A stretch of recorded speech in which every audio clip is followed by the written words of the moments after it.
is a process of decisions podcast.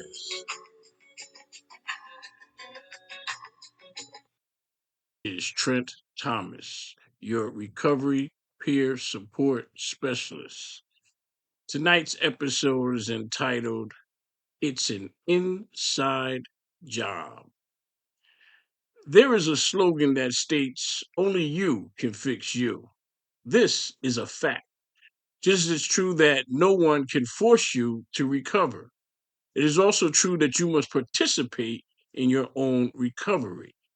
At creation, we were made unique in that we were made free moral agents with the ability to decide for ourselves right from wrong. In the biblical depiction of the first lie, a snake proposed to Eve that if she ate the fruit, she would then know right from wrong. This was a lie. She already possessed the ability to decide right from wrong. But as with any deception, it was a lie mixed with truth.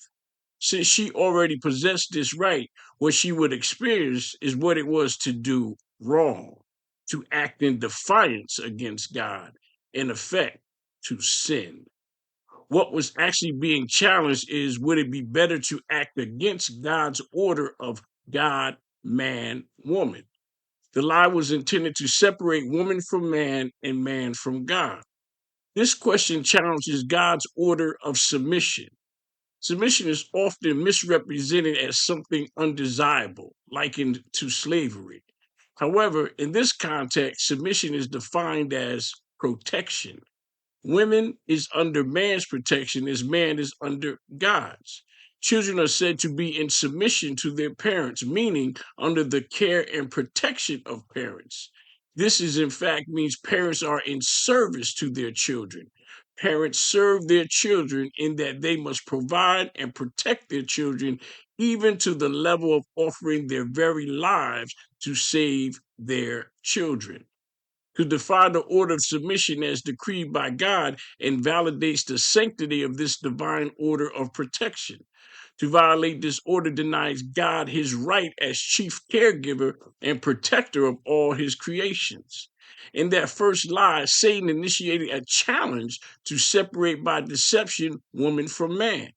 By Adam's response, he decided to enter his challenge against his creator by siding with Eve. Adam was not deceived by Satan's lie. Rather, he decided to love Eve more than his God.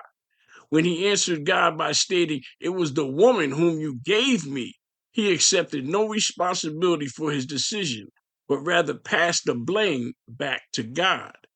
This defiance was a decision that merited consequences. Adam had to submit to the universal mandate associated with our right to make free moral decisions.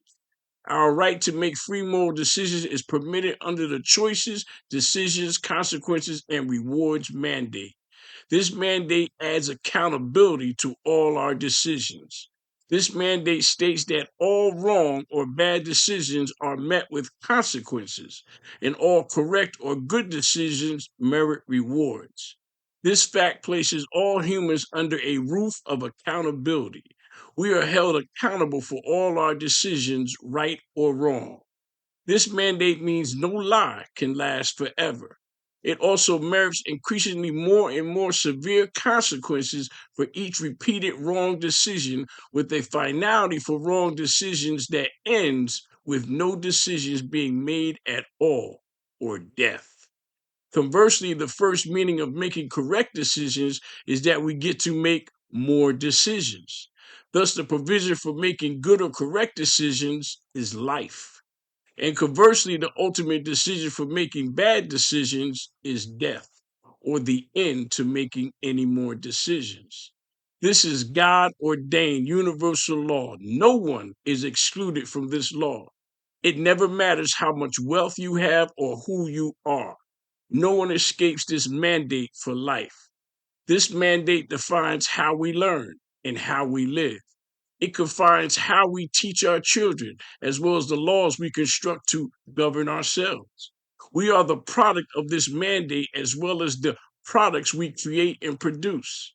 This universal law melds with all the other laws that govern our existence.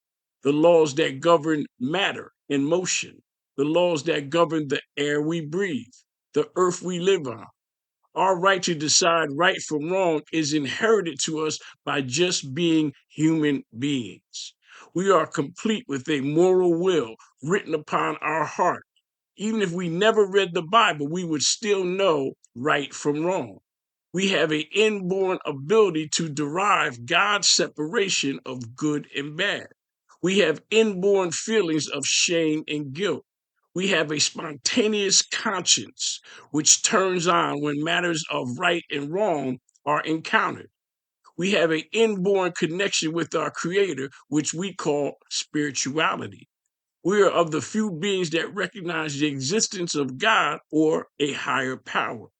We are of the few beings who consider the purpose of creation. We recognize our failings, our faults. We imagine the need to do better. As humans, we aspire to be more. We define the existence of greater and greatest. As humans, we imagine. We possess the godlike quality of imagination. From nothing, we can forge and foster something. Our imagination produces art, music, film, books, new computers and aircraft, new car designs. Our imagination is godlike and it is an internal element. It exists within our mind. In fact, it's called our mind's eye. From our inside, we can make corrections. In fact, all our mental frailties or imperfections are within correction due to our internal mechanisms. We can do better. If we can imagine it, we can acquire it. As we see ourselves doing better, then we most assuredly can be better. All our thoughts, good or bad, are within our mind and our reach.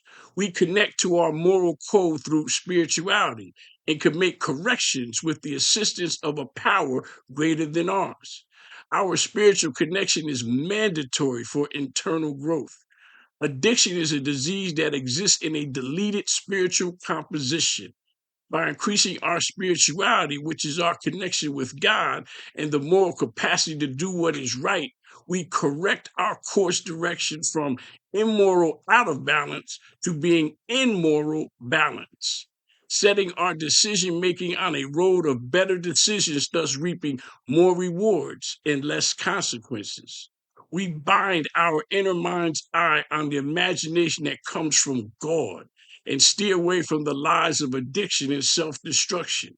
And where recovery is making the next correct decision, we depend on the God of our understanding to assist us on a path filled with correct decision after correct decision, thus getting better and better results. This revelation of recovery fills us with joy, freedom, and happiness, a vision of life we hope for and truly deserve. This is Trent Thomas on another Recovery is a Process of Decisions podcast. Please leave your inspiring comments on transnetrecover.com/podcast. And feel free to follow me on Facebook and Instagram. Thank you.